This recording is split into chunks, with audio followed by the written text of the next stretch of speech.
En étant président de l'association des maires, il me devait d'être présent pour être un peu au courant de ce qui se faisait dans nos communes. Et c'est vrai qu'avec les nouvelles mandatures qui ont été élues en 2020, on sent que beaucoup de communes ont envie de revitaliser leur centre-bourg et par là même en profiter pour le mettre en valeur et souvent justement avec des projets numériques. En plus de mettre en valeur le patrimoine en faisant des travaux, en arrangeant les centres-bourgs, en refaisant les trottoirs et les choses comme ça, ils pensent pouvoir remettre en valeur leur commune aussi à travers ces appareils numériques qui leur permettent de promouvoir leur commune sans que les gens soient forcément obligés d'y venir d'abord. Et puis ça peut également être une incitation à les faire venir s'ils ont des communications sur la commune au niveau de Facebook ou de supports de ce style-là, quoi. On vient de faire le tour des stands et effectivement plusieurs organismes nous ont bien mis en valeur justement que ça s'adaptait maintenant aux petites communes. Ils nous ont donné des petites communes de Haute-Loire qui adhéraient à leur service. Ils nous ont parlé de cimetières qui étaient mis en valeur grâce à ces systèmes numériques justement. Ils nous ont donné des exemples très locaux de châteaux tout à fait, alors pas ordinaires, mais des châteaux pas forcément connus, c'est pas des châteaux des bords de Loire ni rien du tout, qui sont mis en valeur avec ce système-là dans des communes qui sont pas forcément à la pointe du tourisme aujourd'hui.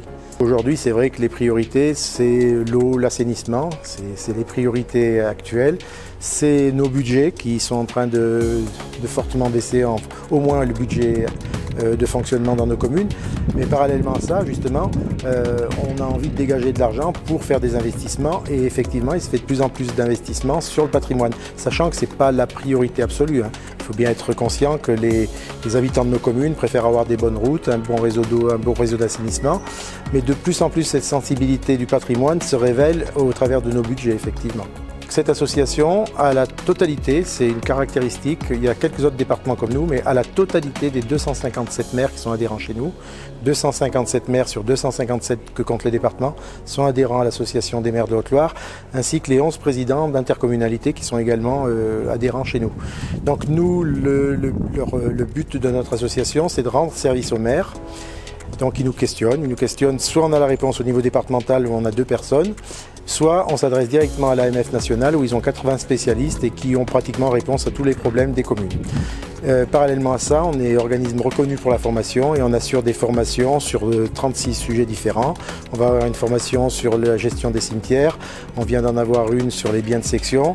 Donc les élus, surtout les nouveaux élus, sont très demandeurs de ces formations-là, comment élaborer un budget, comment réagir par rapport à un trop fort endettement. Donc c'est pas nous-mêmes qui faisons les formations, mais on prend des organismes, on prend des appuis, on prend des spécialistes pour assurer ces formations. On est sollicité tous les jours, absolument tous les jours, sur des petits détails de rien du tout, sur des histoires de chats errants dans la rue, que des histoires beaucoup plus importantes, de regroupement de communes ou de choses comme ça. Et nous, on les met en rapport avec des spécialistes qui sont à Paris et qui ont de très gros rapports avec les ministères. Et souvent, à Paris, l'AMF Paris nous avertit de projets, de choses qui vont sortir et c'est très très intéressant souvent de les avoir un peu en amont, ces informations-là.